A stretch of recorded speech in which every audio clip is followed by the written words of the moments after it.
guys, welcome back. In today's video I'm going to go through the next set of dolls for the Calgary Zoo, and they are 4-month-old giant pandas, so stay tuned. So I made some new sculpts for these particular ones, and I moulded and cast them in resin, so I'll just go through some cleaning up of the mold itself, and I have a video on what silicons and resins I use for the mold, so I'll try and remember to link that, but it is in the Materials 101 playlist.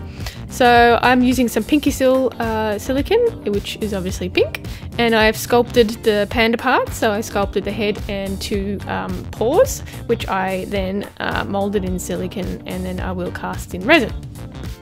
So I wanted to mould these because I wanted to offer everybody else the chance to buy some bear cubs, and it was also a little bit different from anything that I have made previously. So I wanted to include this particular sculpt in my array of art dolls that I make. So trying to different things and moving on to different things too. I want to try a lot of different experiments. So yeah, so definitely keep updated with that.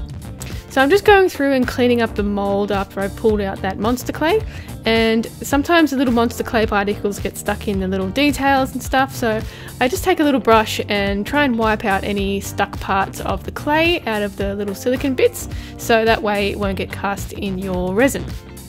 And I also did the feet as I said before, so just 2 little sides this time, and that way you can use both different sides of the panda paws because their little pads are slightly different on each side. So you only really need to make 2, and then you can reuse them for each different paw, so you don't have to waste a whole lot of silicone because it is expensive.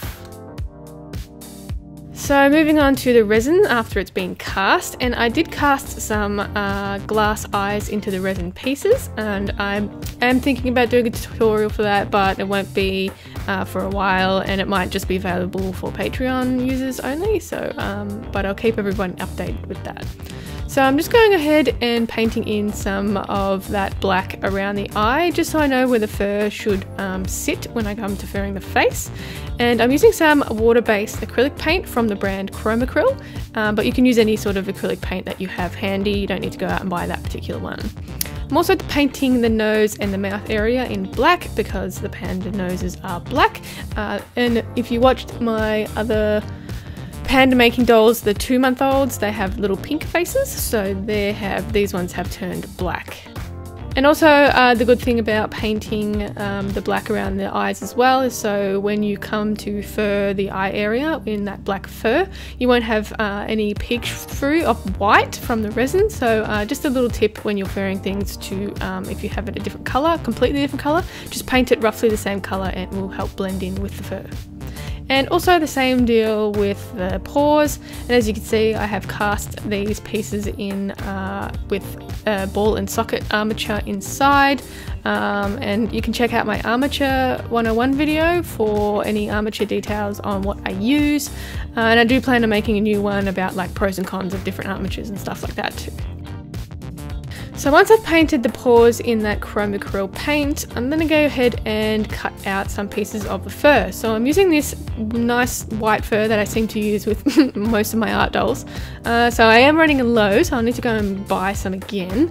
But this will be the white parts of the panda, and it's a nice good quality medium pile length fur. And I will be adding some the black areas with a different faux fur as well. So as you can see here, I'm just cutting out my patterns on the back of the fur, and I'm using a small sharp scissors as well to help feed the scissors in between the fur pile, so I can cut the backing and not the actual pile of the fur, because then it renders it useless. So the pandas were a little bit more fiddly as well because I cut all of the black pieces out and added them in between where the black pieces need to go. So it's a little bit more fiddly, but it really helps the piece come together. So it looks way more finished than actually airbrushing things. I'm not a big fan of airbrushing fur just because the texture changes and it's not as good as I want it to be. So yeah, I try not to airbrush too much fur, but sometimes it can't be helped with certain patterns. You have to airbrush, but I prefer to try and sew it in now, even though it does take longer. The results are way better. So this will be the back end of the panda, and you can see it has a rough shape of a panda body as well. So the back of their bodies are a little bit like sloping, rather than, you know, like a brown bear or something where it's sort of more domed. So moving on to the black fur, and this is slightly longer than that white fur, but it is the same high quality fur. I'll just have to trim it a little bit to match the length of the white fur. So I go ahead and again see the patterns that I've drawn out. So a lot of it is just legs and bits from the side of the body and ears, and that's about it. And then I'll go ahead and pin this all together and slowly sew it up using a sewing machine. And I prefer using a sewing machine because I find it a bit stronger as well than hand sewing things, but you will have to hand sew some things eventually. So moving on to the hand sewing, and once I've put the armature inside the body and attached all the resin pieces and stuff, I'll then go ahead and sew up any loose ends using a ladder stitch. And you can just search YouTube for a ladder stitch. There's plenty of tutorials around rather than me making one.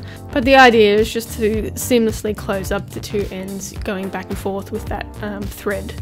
So once that's all sewn up, I'll then go ahead and attach that fur to the resin using some tacky fabric glue, and mine is from a local shop called Spotlight here. It's just the fabric glue that they sell and nothing special, which I'm sure anyone can find in their local craft stores, any type of fabric glue. And sewing up the ears now, so the same deal as what I did with the 2-month-old pandas. I'm going ahead and sewing up that same black fur with the ladder stitch all around the edges so it's nice and tight. And then once I've done that, I'll go ahead and just trim the outside of the ears. Just a little bit longer this time, just because it looks like a larger ear when it's placed on top of the head of the panda. And I then just attach it with some glue, and I go over with the glue a couple of times just to make sure it is tightly stuck on. The fabric glue that I use is really, really sturdy and tough, so there's not really any chance, unless you really yank it off, that it will fall off or anything like that. So after I've done that, I'll then go ahead and fur little faces, and again, I'll try and do a tutorial. Maybe, I haven't decided yet when or if I will do it as well.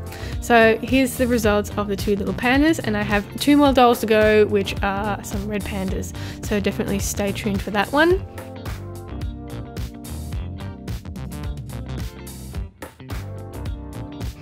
Alright, and that is it for me today, guys. I hope you enjoyed the video. If you did, give it a thumbs up, and don't forget to subscribe. If you have any requests, you can leave it in the comments down below. You can also check me out on Instagram and Facebook at Creatures of Nat, and I'll see you in the next one. Bye!